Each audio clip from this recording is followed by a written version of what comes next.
का रे, डोळ्यात पाणी का? फक्त यासाठीच रडतोयस ना की तुला माझ्याकडे अक्कलकोटला येता येत नाहीये? इतर लोक जातात आणि तुला मात्र परिस्थितीने बांधून ठेवलंय, याचंच वाईट वाटतंय ना? तू अक्कलकोटला येऊन त्या गर्दीत मला शोधतोस, पण मी मात्र तुझ्या घराच्या देव्हाऱ्यात मांडी घालून बसलोय. बाळा, मी अक्कलकोटला राजा म्हणून बसतो, लोकांची संकटे दूर करायला. तुझ्या घरात तुझे आईबाप म्हणून वावरतोय, तुझ्या कुटुंबाला सांभाळायला.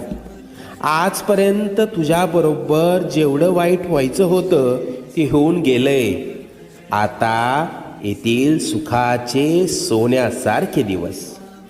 हृदयाजवळील माझ्या भक्तांना पाठवून दर्शन घडव.